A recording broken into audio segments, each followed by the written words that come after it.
E Moisés disse ao Senhor: Eis que tu me dizes, fazes subir a este povo, porém não me fazes saber a quem hás de enviar comigo.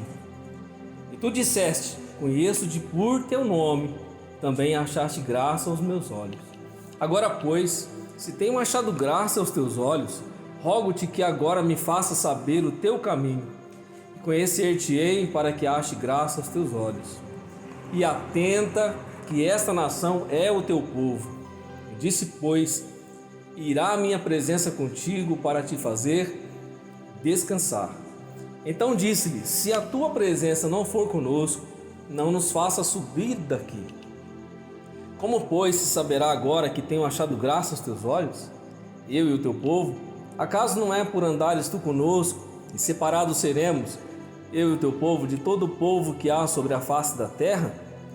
Então disse o Senhor a Moisés: farei também isto, e tens dito, porquanto achaste graça aos meus olhos, e te conheço por nome. Amém? Glória a Deus, aleluias. Foi isso que o Senhor colocou no meu coração nessa noite, para falar sobre descanso. É sobre descanso. Irmãos, deixa eu falar uma coisa para você. Há 20 anos atrás nós abandonamos as práticas desse mundo, abandonamos o viver mundano. E eu quero pensar nessa noite e entender que eu causei um prejuízo no Egito, irmão. Esse mundo figura o Egito, como o povo de Israel que estava cativo no Egito, preso no Egito, manietado debaixo da escravidão. A figura de Faraó é a figura de Satanás, daquele que escraviza, aquele que suga as forças, que suga a nossa saúde, que destrói a nossa vida, que destrói a nossa família, que nos mantém presos amassando barro, de acordo com o seu bel prazer e a sua vontade. Nós não temos direito, não podemos escolher, temos que ser escravos e fazer a vontade do diabo, fazer a vontade de Faraó. Mas quando nós deixamos esse mundo, nós causamos um prejuízo enorme para ele, irmão. Por que eu estou falando isso? Porque quando Israel sai do Egito, ele sai e leva os despojos. Se você ler Êxodo capítulo 1, do capítulo 1 até o final, principalmente o capítulo 10, 11, 12, 13, que é essa saída do Egito, quando ele sai com mão forte, e após Deus manifestar vários sinais, 10 pragas, Deus permite que caia no Egito, e ali, ele, através daquela mão forte, ele liberta o seu povo. Não há intervenção de homens, não há ação humana, ali é uma ação divina. Moisés, ele está sendo um instrumento na mão de Deus, e Deus está derramando o seu castigo sobre o Egito, as suas pragas. O coração de Faraó era um coração impenitente, ele não aceitava Deus de Israel. No Egito havia vários deuses, irmão. Um Deus com cara de cachorro, um Deus com cara de rato, outro com cara de sapo, e assim por diante, vários deuses, e eles adoravam aqueles deuses. E por incrível que pareça, os israelitas que estavam ali também adoravam aqueles deuses, aqueles que haviam se desviado do propósito. Mas Deus levanta o libertador, levanta um homem, já com o propósito de libertar o seu povo. E de fato a sua nação é livre, depois de todo um trabalhar de Deus no Egito, e foi um trabalhar profundo, que mexeu lá no cerne, lá no ninho do diabo, tocou mesmo nas trevas, para que o seu povo pudesse ser livre. E o povo, quando sai do Egito, ele sai com a mão poderosa de Deus, e eles levam os despojos. O que eles levam, pastor? Eles levam a prata, eles levam o ouro, eles levam o jumento, levam as ovelhas, levam o gado. Eles saem montados em cima do jumento e eles vão embora rumo à terra prometida. Mas quando eles saem do Egito, a direção que Deus dá é pelo Mar Vermelho.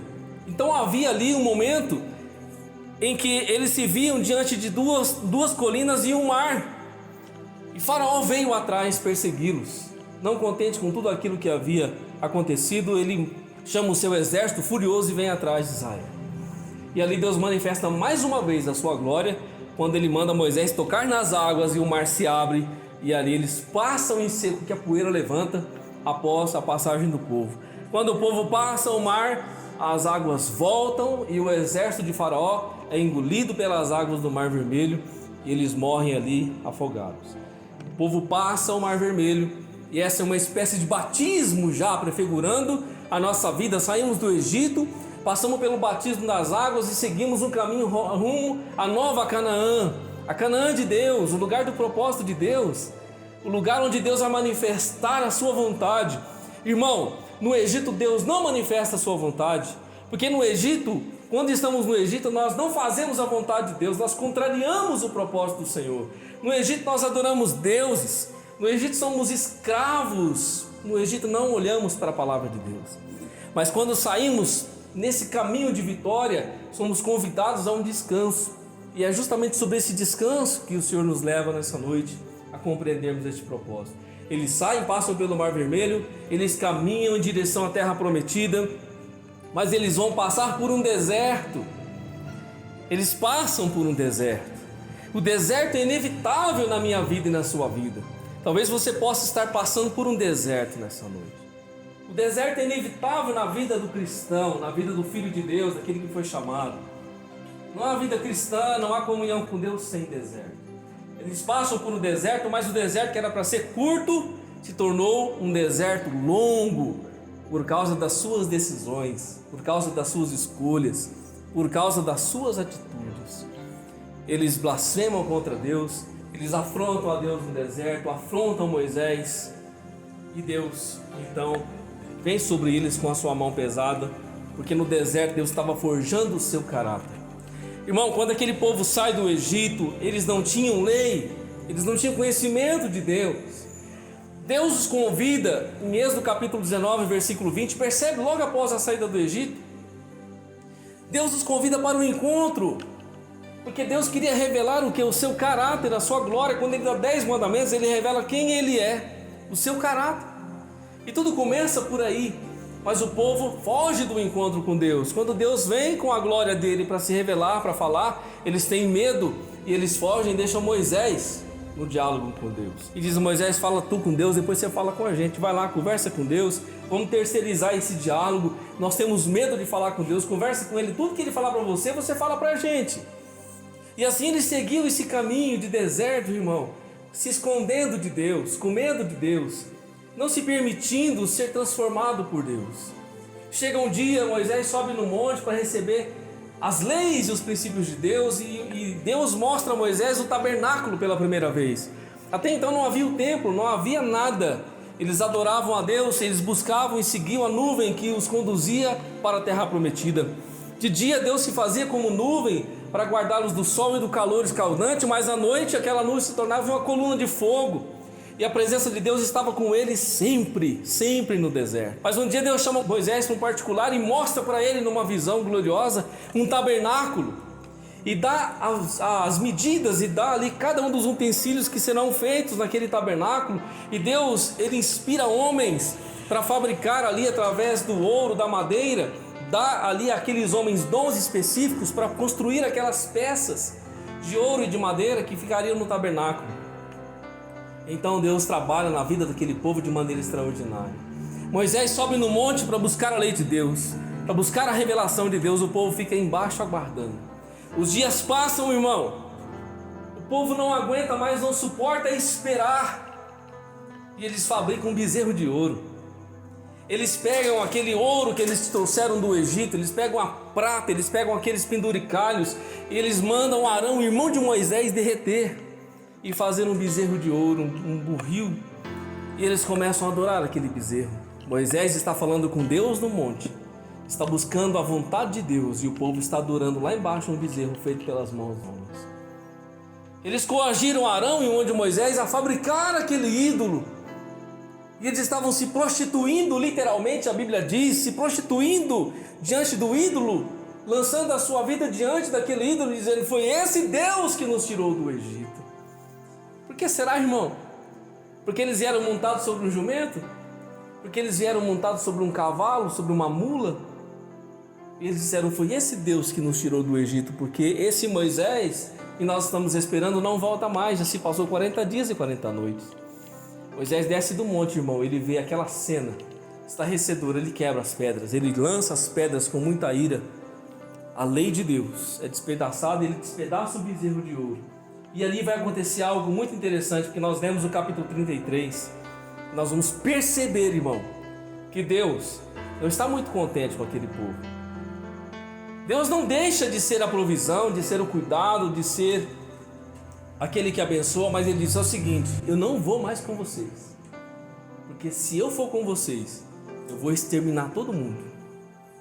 Eu vou acabar com a raça de vocês se eu for com vocês.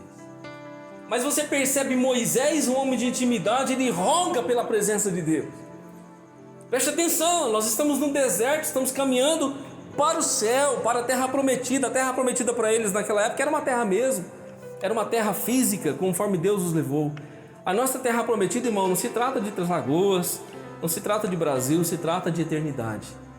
E nós estamos caminhando neste mundo que é um deserto para a humanidade. Um deserto de trevas, de desafios, de lutas, de provas. Um deserto que muitas vezes tenta nos roubar de Deus. Deus conversa com Moisés e Moisés lembra a Deus, como se Deus tivesse amnésia, mas Deus não tem, irmão. Moisés disse: Senhor, eis que tu me dizes, faze subir a este povo, porém não me fazes subir, não me fazes saber a quem has de enviar comigo. E tu disseste: conheço-te por nome, também achaste graça aos meus olhos. Deus disse para ele: Moisés, eu conheço você pelo seu nome. Deus estava dizendo: Moisés, você entendeu a minha palavra, você entendeu o meu chamado. Eu conheço você por dentro. Eu sei quem você é, não é por apelido, não é porque alguém me falou. Eu conheço você no seu interior. Deus conhece você, querido, conhece o seu coração. Ele sabe quem você é. Mas Moisés, querido, estava num conflito porque o povo estava constantemente fora do propósito.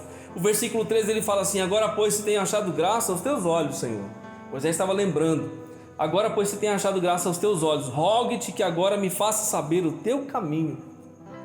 O desejo de Moisés era saber o caminho de Deus. Em outras palavras, é saber para onde que Deus estava indo, o que Deus faria, qual era a vontade e o propósito de Deus. Rogo-te que se tenha achado graça aos teus olhos, que eu possa saber o teu caminho e conhecer-te-ei, para que ache graça aos teus olhos. E atenta que esta nação é o teu povo, ainda intercedendo pelo povo, ainda intercedendo por aqueles que estavam vivendo fora do propósito de Deus, longe da comunhão com o Senhor.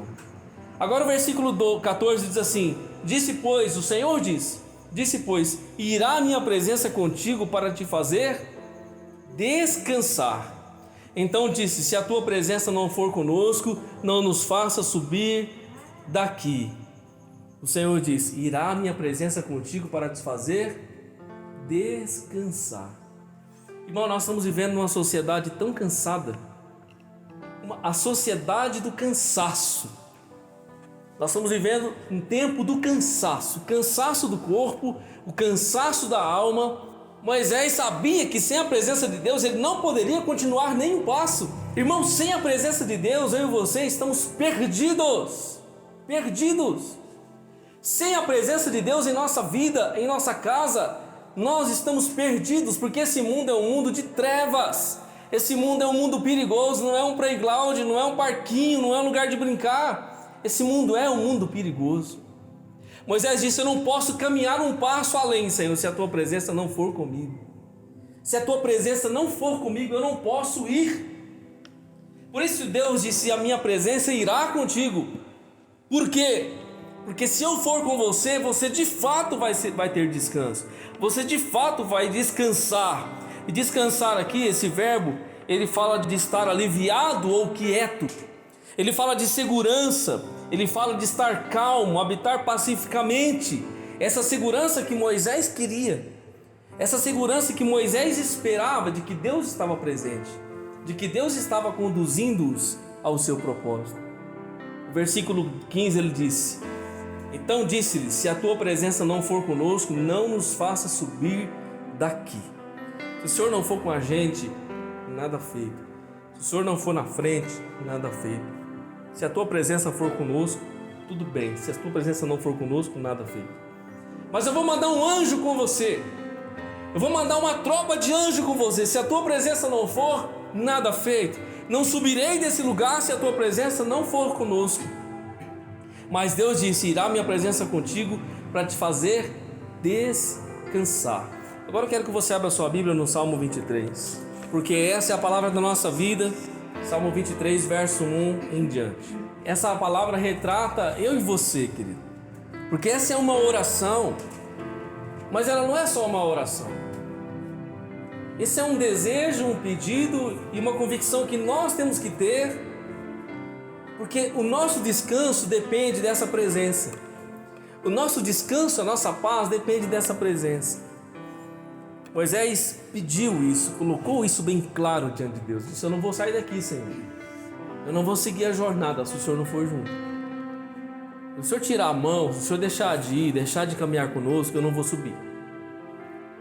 Agora Davi diz assim: o mesmo Senhor com que Moisés se retrata lá, é o mesmo Senhor aqui que Davi está dizendo: o Senhor é o meu pastor e nada me faltará. Deitar-me faz em verdes pastos e guia-me mansamente às águas tranquilas. Primeiro Davi traz para si na sua individualidade por causa da sua intimidade. O Senhor é o meu pastor. Deixa eu perguntar para você nessa noite, irmão: o Senhor é o seu pastor? O Senhor de fato, na vida, irmão, na vida, é o seu pastor. Ele usa a figura, sim, da sua própria vivência, porque ele era um pastorzinho de ovelhas, ele foi um pastor de ovelhas, Davi. Agora Davi olha para Deus como o pastor da sua alma, o pastor da sua vida, assim como Davi cuidava das ovelhas do seu pai e regia suas ovelhas com segurança, guardava do urso, do leão, levava aquelas ovelhas para as águas tranquilas. Assim Davi se coloca como ovelha do Senhor e diz: o Senhor é o meu pastor e nada me faltará. Uma convicção tão extraordinária no caminhar com Deus e saber que Deus deve estar presente em sua vida, de que pelo fato do Senhor ser o meu pastor, aquele que rege a minha vida, aquele que guarda a minha vida em todos os sentidos, esse nada me deixará faltar. Não vai faltar consolo, não vai faltar alegria, não vai faltar abundância, não vai faltar direção, não vai faltar, porque o Senhor é o meu pastor. Ele disse: deitar-me faz em verdes pastos e guia-me mansamente às águas tranquilas. Deitar-me faz em verdes pastos. Ele fala de provisão, irmão. Verdes pastos, ele fala de abundância, ele fala de provisão para a nossa vida, porque a ovelha ia para os pastos verdejantes e ali ela se alimentava abundantemente. Depois ele diz: deitar-me faz em verdes pastos, ou seja, com segurança eu estarei estabelecido num lugar de abundância na sua presença, porque é o Senhor o meu pastor. Ele diz: guia-me mansamente às águas. Diante da presença de Deus eu não vou beber qualquer água.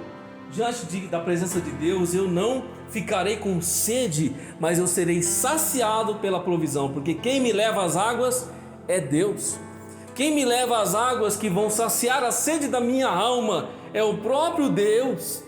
Jesus, quando está ali conversando com aquela samaritana, João capítulo 4, no poço de Jacó, Jesus oferece uma água para aquela mulher que ninguém poderia oferecer, irmão. Ela foi pegar a água do poço de Jacó, a água natural que eu e você bebemos, o H2O, a água que mata a sede do nosso físico. Mas Jesus entra num diálogo com aquela mulher e oferece para ela uma água espiritual. Ele oferece, em outras palavras, o próprio Espírito de Deus, a água viva, que traria sobre ela um saciar interior que ela jamais teria sede. Jamais teria sede. Deixa eu falar para você, irmão, como que nós entendemos isso? Jamais ter sede, para não beber lá fora o que o mundo nos oferece para beber. Para não beber lá fora o que o mundo sugere com que eu e você beba. Para não comer e não beber lá fora. Eu não estou falando de comida, tá, irmão? Estou falando de bebida, ainda que tudo isso entra no pacote do que nós estamos falando. Mas eu estou falando de coisas que prendem a nossa alma, coisas que nos deixam cativos nesse mundo. O povo, quando saiu do Egito, irmão, ficou preocupado com as panelas, sabia? Lá no Egito tinha pepino, tinha cebola, tinha batata, tinha tudo. Agora aqui não tem mais nada. Cara, mas esse pepino e essa cebola é do Egito. Isso aí é maldição para a sua vida, não serve mais. Você saiu de lá. Você está prestando atenção no que Deus está fazendo? Deus está levando você para um lugar novo. Você vai comer coisa nova, você vai beber coisa nova, você vai desfrutar de coisa nova. Você está preocupado com as coisas lá de trás? Você está preocupado com a cebola e com as coisas de Faraó? Tem muita gente assim, irmão. Quando eu estava no mundo, pelo menos, quando eu estava no mundo, tinha isso.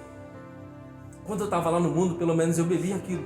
Irmão, nós estamos caminhando para uma terra de bênção, de fartura. O que Deus tem para você é coisa nova e é descanso. Descanso. No Egito ninguém descansa, irmão. Querido, nós estamos vendo por aí o nível de suicídio tem aumentado, de depressão tem aumentado, porque existe um vazio interior que as coisas não podem suprir, que que o carro novo não pode suprir, que a casa nova, que o dinheiro, que a riqueza, ainda que tudo isso, meu irmão, é bênção e é bom quando é bem aproveitado e usado. Mas os homens que vivem em prol disso, eles não estão sustentando o seu interior, continua vazio, precisa de descanso. E o descanso só quem pode dar é o pastor amado que está aqui nessa noite, é o pastor da nossa alma. Só ele pode nos dar o descanso. E tem gente procurando descanso em outras coisas, irmão, que não descansa nunca. Vai lá e pega aquilo e usa aquilo e vive aquilo, daqui a pouco está cansado de novo. Mas estamos falando de um descanso nessa noite que de fato vai nos trazer paz e descanso que o remédio não traz, irmão. O remédio não traz. Você está lá com problema, lá você está com dor, você está com cansaço, toma um remédio assim que vai melhorar. Aí você toma um remédio assim, melhora por algumas horas, daqui a pouco volta de novo. A pessoa está doente, toma um remédio, vai passar dor, daqui a pouco por causa da doença, volta de novo. Nós estamos falando de algo, irmão, que vai mudar a nossa vida. Quando nós de fato estamos seguindo esse pastor e entendendo que estando na presença dele, nada vai nos faltar, porque ele está nos levando para um lugar tranquilo. Olha o verso 3: refrigera minha alma e guia-me pelas veredas da justiça por amor do seu nome. O refrigério, é esse refrigério diante de conturbação deste mundo que os homens precisam, que nós precisamos. Este refrigério, este momento que alegre, de descanso, de paz que nós precisamos, e é isso que nós encontramos no Senhor, que é o pastor da nossa alma. Ele refrigera a nossa alma, e a alma que precisa de refrigério e de descanso, e é só na presença dele que nós de fato recebemos esse consolo, esse descanso. Ainda que eu andasse pelo vale da sombra e da morte, não temeria mal algum, porque tu estás comigo e a tua vara e o teu cajado me consolam. Ainda que diante das circunstâncias, ainda que diante dos problemas do vale que muitas vezes tenta roubar-nos de Deus, ainda que diante das crises mais profundas, ainda que diante da tristeza mais avassaladora, ainda que diante dos problemas mais adversos, ainda que diante de tudo isso, ainda que diante do vale da sombra e da morte, eu não temeria mal algum, porque tu estás comigo e a tua vara e o teu cajado me consolam. Ele fala da vara e do cajado, e ele fala do consolo, e ele fala: tu estás comigo, tu estás comigo. Uma segurança, irmão, de que mesmo andando diante das circunstâncias da vida, mesmo diante dos problemas da vida, a presença de Deus está conosco. E diante da presença de Deus existe consolo e alegria. Diante da presença de Deus nós não temeremos mal algum. Mas muitas vezes nos encontramos diante do vale da sombra da morte, vale do desespero, vale da crise. Nós encontramos a segurança da presença de Deus, porque o Senhor nos consola. Irmão, e a palavra consolar tem a conotação de confortar, oferecer compaixão, lamentar com alguém que está sofrendo. Essa palavra tem o significado de respirar intensamente por causa de uma emoção profunda. Olha só a abrangência desse consolo de Deus. É como se Deus, diante da minha e da sua luta, diante dos nossos vales e diante da percepção mais difícil da vida, o Senhor nos consola e respira intensamente conosco por causa dessas emoções profundas, dessas dificuldades da vida. O pastor da nossa alma está conosco lá naquele lugar. O verso 5 ele fala: preparas uma mesa perante mim na presença dos meus inimigos, unge a minha cabeça com óleo, o meu cálice transborda.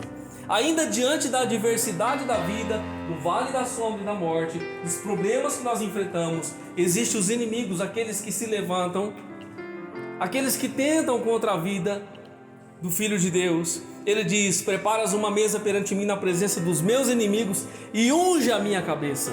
Ou seja, me guarda, me prepara e unge a minha cabeça com óleo e o meu cálice vai transbordar. Ou seja, o cálice fala também da alegria. O cálice também fala da sustentação interior, que mesmo diante da perseguição do inimigo, O Senhor me faz prosperar. O Senhor me faz ter vitória. O verso 6 ele diz: certamente que a bondade e a misericórdia me seguirão todos os dias da minha vida, e habitarei na casa do Senhor por longos dias. Certamente que a bondade e a misericórdia me seguirão todos os dias da minha vida. Irmãos, se não dependermos da bondade e da misericórdia de Deus, nós estamos perdidos. Quero lembrar você que misericórdia, irmão, fala de algo muito extremo, porque na realidade nós, nenhum ser humano merece o favor de Deus, merece Deus, merece as bênçãos de Deus. Pela própria natureza caída, insensível diante de Deus, mas a Bíblia diz que Ele nos amou primeiro e veio sobre nós, e veio até nós e nos levantou. A sua misericórdia foi tanto que Ele nos amou. A Bíblia diz em Jeremias que com misericórdia eterna, com amor eterno, eu te amei. E com misericórdia eterna eu te abracei, eu te alcancei, eu te busquei onde você estava. Diante das suas crises, diante da sua maior dificuldade. A Bíblia diz que as misericórdias do Senhor são a causa de nós não sermos consumidos. Nós só estamos aqui, irmão, porque as misericórdias de Deus estão sobre as nossas vidas, senão nós já haveríamos de ter sido consumidos há muito tempo. Mas as misericórdias do Senhor estão sobre a nossa vida. A bondade e a misericórdia estão nos seguindo todos os dias. Mas eu pergunto de novo para você nessa noite: o Senhor de fato é o seu pastor? Abra sua Bíblia agora em João capítulo 10, Evangelho de João capítulo 10. As palavras de Jesus. Jesus disse assim, João 10, versículo 7. Tornou, pois, Jesus a dizer: em verdade vos digo que eu sou a porta das ovelhas. Todos quantos vieram antes de mim são ladrões e salteadores, mas as ovelhas não os ouviram. Eu sou a porta, mais uma vez. Se alguém entrar por mim, salvar-se-á, e entrará e sairá, e achará pastagens. João 10, 10. O ladrão não vem senão a roubar, a matar e a destruir. Eu vim para que tenham vida e a tenham com abundância. Jesus está dizendo nessa noite que Ele é o bom pastor. Só que o mesmo Jesus disse que Ele é a porta das ovelhas. Duas metáforas muito importantes que retratam a nossa entrada em Deus. Porque a nossa entrada em Deus passa por Jesus, irmão. Se nós não passarmos por Ele, nós não chegamos a Deus, Pai. Se nós não passarmos por Ele, que é a porta de acesso à eternidade, nós não chegamos do Pai. Jesus disse: eu sou a porta. O verso 7. Eu sou a porta das ovelhas. Em verdade vos digo que eu sou a porta das ovelhas. Todos quanto vieram antes de mim são ladrões e salteadores, mas as ovelhas não os ouviram. Jesus está dizendo, veio muitos aí atrás dizendo que era a porta, dizendo que era a resposta para Deus, o caminho para Deus, dizendo que era aquele que foi enviado, mas Jesus disse, mas as ovelhas não ouviram, não os ouviram. Aí ele diz no verso 9, no versículo 9, eu sou a porta, mais uma vez, se alguém entrar por mim, salvar-se-á, e entrará e sairá, e achará pastagens. O que foi que Davi falou? Guia-me mansamente às águas tranquilas, deitar-me faz em verdes pastos. Aquele pastor amado que Davi buscava e reverenciava, é esse aqui que está falando conosco nessa noite. Jesus está dizendo, eu sou a porta, quem entrar por mim salvar-se-á. Primeira coisa, Ele é a porta da salvação, Ele é a porta que nos leva a um caminho de abundância, esse caminho de fartura, Ele que nos conduz ao caminho ao Pai. E Jesus disse, o ladrão não vem senão a roubar, a matar e a destruir. Eu vim para que tenham vida e a tenham com abundância. E esse versículo é muito lido, irmão, muito conhecido, João 10, 10. O ladrão não vem senão a roubar, a matar e a destruir, mas eu vim para que tenham vida e a tenham com abundância. E muita gente lê esse texto e pensa que está falando do diabo, mas ele não está falando do diabo, irmão. Ele está falando dos que vieram antes dele. Ele está falando dos mercenários da fé, daqueles que enganam, que falsificam o evangelho da verdade. Mas esses que fazem isso, eles fazem aquilo que o diabo quer. O diabo está por trás, irmãos. O diabo está por trás. Agora olha só, ele trabalha em 3 áreas. Ele vem para roubar, matar e destruir. Ele rouba, ele mata e ele destrói. O que Deus faz, irmão, no lugar de roubar? Ele restaura e ele restitui. mas o diabo rouba. O que o diabo faz? Ele mata, mas Deus traz vida e restaura. O diabo destrói, mas o nosso Deus constrói e faz tudo novo, porque esse é o propósito de Deus. Nessa noite, amados, nós estamos diante do descanso que foi prometido pelo Senhor. Pode ser que por conta dos problemas, das dificuldades ou situações não resolvidas, você tenha encontrado cansaço na sua alma, cansaço no dia a dia. Pode ser que até nesse caminho de deserto de mundo, algumas blasfêmias saiu da sua boca, algumas palavras que afrontaram a Deus, entristeceram o Espírito Santo, saiu da sua boca. E você se sentiu mais distante de Deus ainda, mais afastado ou afastado de Deus ainda por causa dessas coisas. Porque o povo, quando estava no deserto, irmão, irado porque não tinha água, porque já estava um tempo sem beber uma água, quando eles chegam numa fonte, era uma fonte amarga, a primeira água depois de passar o Mar Vermelho, com tanta sede, Deus os provando, e quando eles encontram uma água, era uma água venenosa, eles não podiam beber. Mas Deus transformou a água venenosa em uma água potável. Quando Moisés lançou o lenho lá, a água se tornou pura e eles beberam e saciaram a sua sede. Um pouco mais adiante, caminhando, sentindo fome agora, não tinha comida, a provisão havia acabado, eles estavam no deserto, irmão. E eles murmuraram contra Deus e contra Moisés. Então a Bíblia diz que Deus proveu carne para eles. Deus mandou codornizes da banda do mar e eles comeram carne, até saiu pelo nariz, irmão. Mas chegou um outro momento que eles reclamaram que não tinha comida, então Deus proveu pão do céu. E sabe o que aconteceu, irmão, no pão do céu? Abra sua Bíblia lá, vamos ler. Êxodo capítulo 16, e versículo 14. E alçando-se o orvalho caído, eis que sobre a face do deserto estava uma coisa miúda, redonda, miúda como a geada sobre a terra. E vendo-os, os filhos de Israel disseram uns aos outros: que é isto? Porque não sabiam o que era. Disse-lhe, pois, Moisés: este é o pão que o Senhor vos deu para comer. Eles estavam reclamando, não estava, irmão, da vida? Esses dias você andou reclamando da vida, irmão? Porque não está dando certo, então uma luta, uma prova. Estava todo mundo assim, murmurando, reclamando. Aí Deus provê, irmão, de maneira sobrenatural. De manhãzinha, irmão, todo mundo acordou e eles olharam assim no deserto, assim, sobre a face do deserto, tinha uma coisinha miudinha. E vendo-os, os filhos de Israel disseram uns aos outros: o que é isto? Irmão, porque quem anda murmurando demais e reclamando demais, quem anda reclamando da vida, quem anda achando que Deus não está junto com ele, que Deus não está provendo, que Deus não está agindo, quando Deus manifesta o milagre não entende, irmão. Quando Deus manifesta a provisão não entende. Aí a resposta de Moisés para eles, porque não sabiam o que era, disse-lhe, pois, Moisés: este é o pão que o Senhor vos deu para comer. Quem está na intimidade com Deus, quem está caminhando com o Senhor, quem tem o Senhor como pastor, quem vive no propósito do Senhor, sabe o que Deus está fazendo, irmão. Sabe o que Deus está provendo, sabe que Deus está abrindo a porta, sabe que Deus está manifestando o milagre.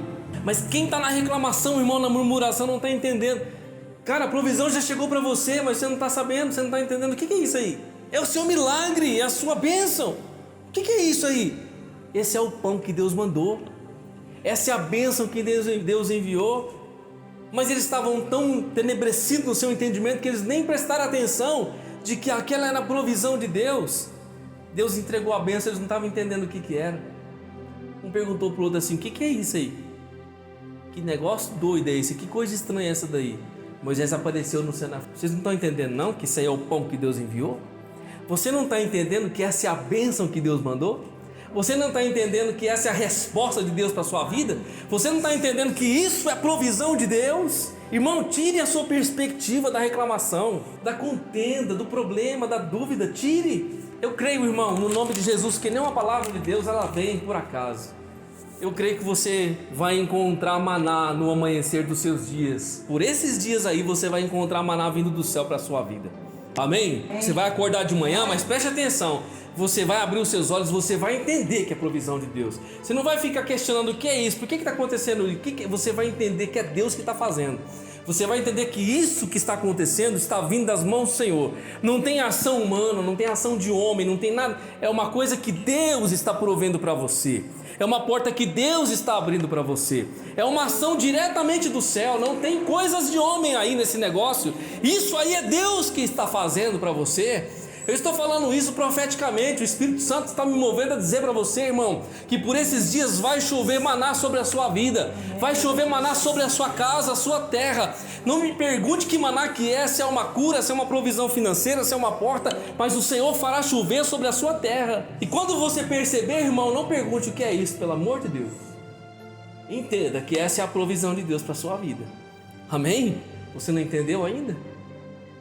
Você não entendeu que essa é a resposta de Deus? Você não estava buscando? Você não estava orando, não estava pedindo? É a resposta de Deus. O problema é que eles estavam murmurando porque não tinha pão. Tá bom, se o seu problema é pão, eu vou prover para você, não tem problema. Só preste atenção, irmão. A grande questão não é o pão. Pastor, mas eu preciso do pão. Precisa, ele sabe, irmão. Eu também preciso. A grande questão não é o pão, irmão, é a comunhão. É a comunhão. Porque o pão vem pela comunhão, você entendeu? Quem está sem comunhão não entende o pão. Mas quem está na comunhão, irmão, de longe vê o pão. Compreende o que Deus está fazendo. Aliás, antes de Deus fazer, ele já fica sabendo.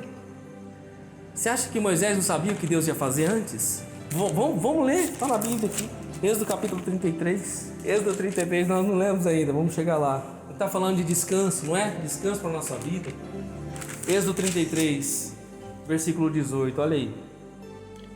Então ele disse: rogo-te que me mostres a tua glória. Moisés está falando de descanso e de intimidade. Versículo 19 de Êxodo 33. Porém ele disse, Deus disse: eu farei passar toda a minha bondade por diante de ti e apregoarei o nome do Senhor diante de ti. Terei misericórdia de quem eu tiver misericórdia e me compadecerei de quem eu me compadecer. Ele disse mais: não poderás ver a minha face, porquanto homem nenhum verá a minha face e viverá. Disse mais o Senhor: eis aqui um lugar junto a mim, ali te porás sobre a penha. E acontecerá que quando a minha glória passar, te porei numa fenda, e pela penha te cobrirei com a minha mão, até que eu haja passado.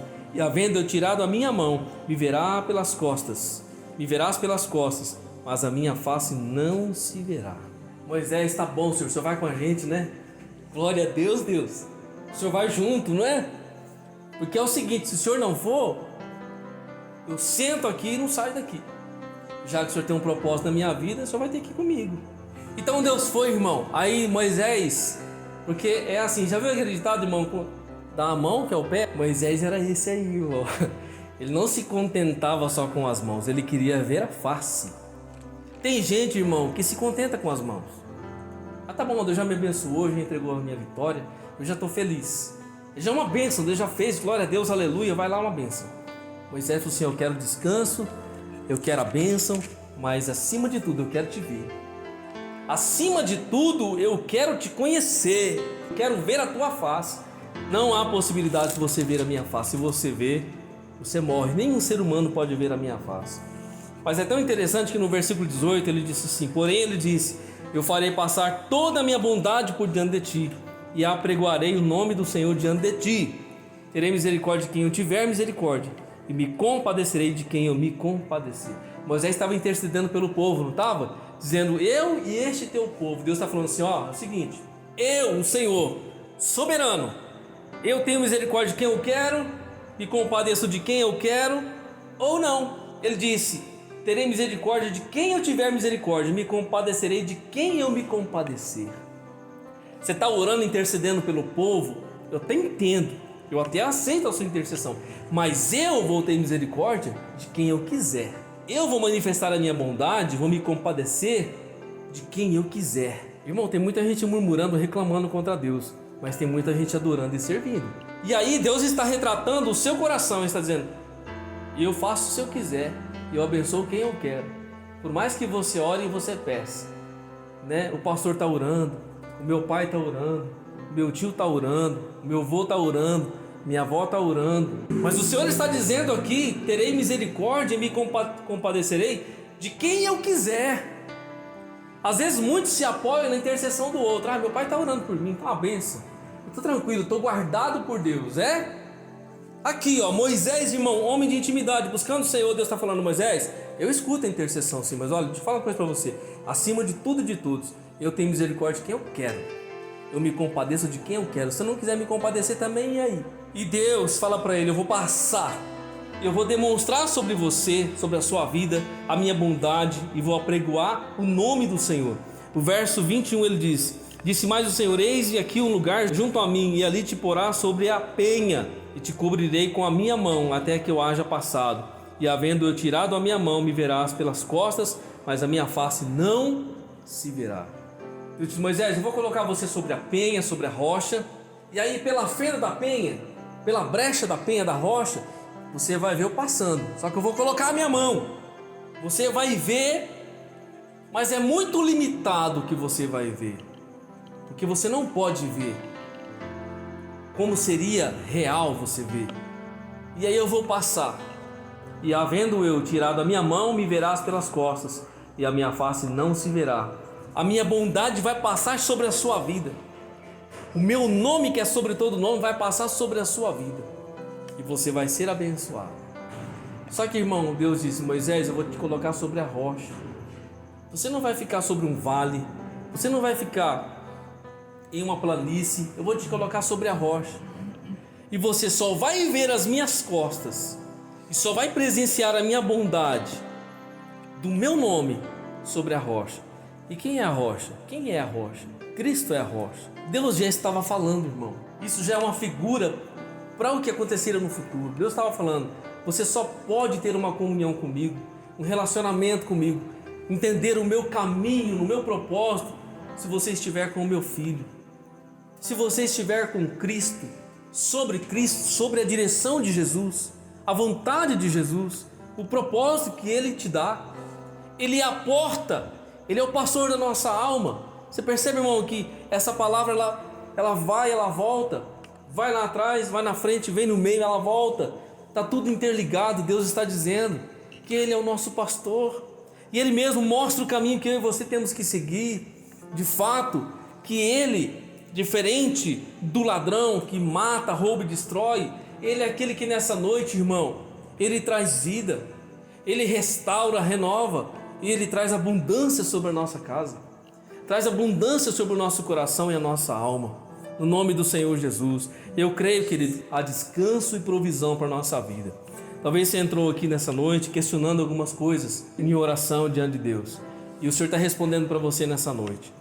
Caminhando com o Senhor, mesmo diante do seu deserto, mesmo diante das suas crises e lutas, a abundância do Senhor nessa noite, e há consolo e descanso